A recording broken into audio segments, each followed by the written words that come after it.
I can videotape and everything? Yes, except for personnel-related matters. What does that mean when you say personnel-related matters? I mean, we're going to be discussing everything. Oh, I know. I would say, Irvin, you don't mind if she was the one, and then I can finish. So we just can't have personnel-related matters That's why she's doing it here. on videotape.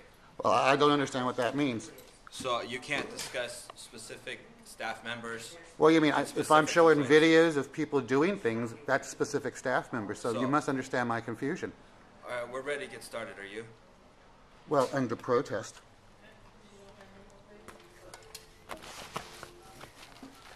And I want it to be noted, that I don't feel safe in a non-public area with you people.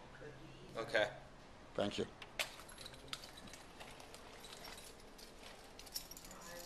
So who's here from the Department of Public Health for their ADA person?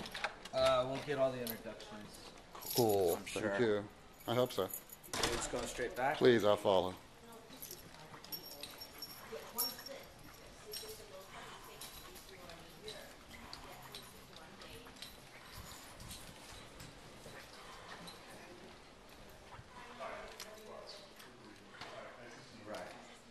Hello.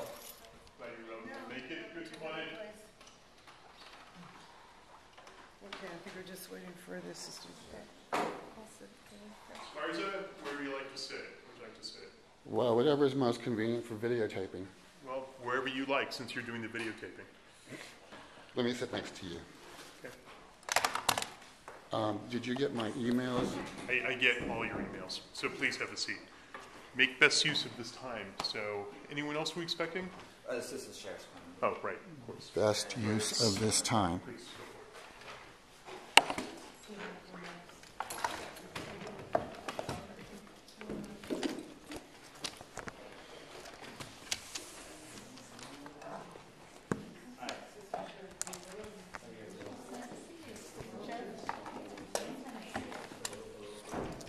Take a seat? Yeah. Great.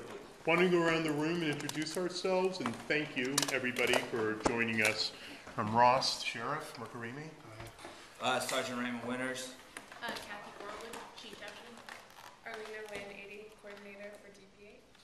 Carla Johnson, Interim Director at the Mayor's Office on Disability. I'm Jennifer Guglia, I'm the Programmatic Access Deputy Director at the MOD. Paul Miyamoto, Assistant Sheriff. Thank you. May I ask a And who are you, please? my name is Jason Grant Garza. Okay, so this is the rules. I have delved into the emails Mr. Garza has been sending me and our staff, and have asked for any records regarding Mr. Garza's communications in the past, when I've been here and not here as sheriff, to try to ascertain what your concerns, complaints, and grievances are about. Thank you. And committed to try to grapple and understand with what those are. And to do so, I've asked my staff, who are pertinent, I think, in this discussion, and I appreciate very much the rest of the city staff on these questions, Office of Disability, etc., to also partake in this. So we have a little bit of trouble, I think, in trying to decipher sometimes what is of concern to you, as I've actually talked with other people. So I want to do my best to try to hear where you're coming from and what it is that we can try to do to remedy either past grievance or in the future concerns. And give you kind of the opportunity to lay that out for us, and then give us an opportunity to try to respond. So it's a little bit open, but you have our dedicated ear, but we'd also like the opportunity to respond. I more than graciously accept your offer and think that it's probably the most magnanimous gift I've been afforded so far. Okay. What I want to say, if you've delved into my past, I think you've noticed that I, yes, would make the perfect poster boy for the civil Gideon legislation that was passed by David Chu in regard to receiving services for people who are disabled and who need, help in receiving things when they can't find them themselves. You'll note that in 2001, when my soulmate died, and my doctor at the time was Mitchell Katz, Director of Public Health, I went to emergency seeking emergency services and was denied emergency services and was told by everyone in every agency that I went to that I was not in emergency, inclusive of patient advocacy, inclusive of the Mayor's Office of Disability, inclusive of DPHs, inclusive of Medicare's ombudsman. Oh, the list is endless. The lack of humanity in me just trying to receive my medical care as a disabled person for this countless interim has been beyond disbelief. Unfortunately, I was led to believe in a civilized society that people had rights. I soon learned that that didn't apply. I, of course, naturally sought all the correct help, only to be steered down dead alleys that didn't work, the San Francisco Bar Association, yada, yada, yada. Finally, I took the city to court myself after spending hours in the law library, having the integrity to do what's right for a prepaid service. I'm fully disabled, and I am entitled to these services, and under ADA and every other way.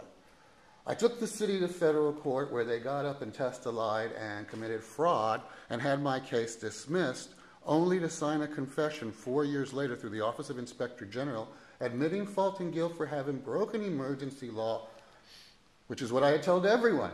Amazingly enough, in the interim, I had the sense to drop my Medicare because I had argued with them that as a Medicare beneficiary, I was owed a certain duty for all these prepaid services that I had paid in for all my life since I was now a disabled person. Of course, they laughed in my face and dropped my Medicare policy.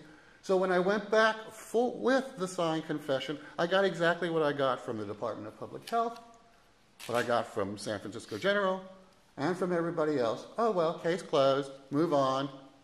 You don't exist, it doesn't matter. I was left for dead.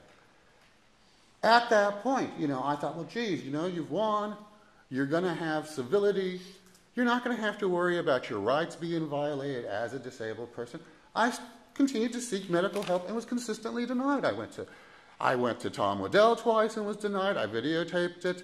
I followed up through their grievance procedure, which is, of course, naturally risk management like it was initially when I was denied emergency services. I can show you the paperwork. I can show you the fact that I complained not only in regard to the denial of the emergency services, I complained into the lack of humanity and the risk management process that I was being put through at the time. I have that risk management complaint to the city and county of San Francisco that, of course, was never responded to or answered to. I was just, told that I was the one that was wrong. All I have sought has been my medical care. When I went down on 8/15, you must remember that in the interim, having gone to Tom Waddell, having gone to the Sunshine Task Force to request medical records that they've again denied and supplied people, their HIPAA expert to the Sunshine Task Force to tell them that I was incorrect when it regarded HIPAA law and I wasn't entitled to my medical records when I was. And of course, Sunshine looking the other way because that's naturally Sunshine's task as a shill for the city. It's not there to dispense any type of justice. It's, as I politely refer to it, the Ministry of Sunshine. Everything is obscured and not what it is. Unfortunately, I have continued because it's the right thing to do. I will not sell my integrity for the prepaid services, the medical services that I'm already entitled to. No matter who has to pay the price for all the wrongdoing and for all the lack of accountability. I am a human being. I'm a person who's paid taxes. I'm a person who's been disabled, who's done everything correctly. That's why I'm videotaping. I've been through the process of no videotaping. It's your word against their word. I've been through federal court. As a matter of fact, it was my federal court papers that won the signed settlement agreement, the only one of its kind through the Office of Inspector General that admits fault and guilt for having broken medical law. So when I ask, who arrests for medical law? It's because I have been beyond harmed already. And it's just continuing because no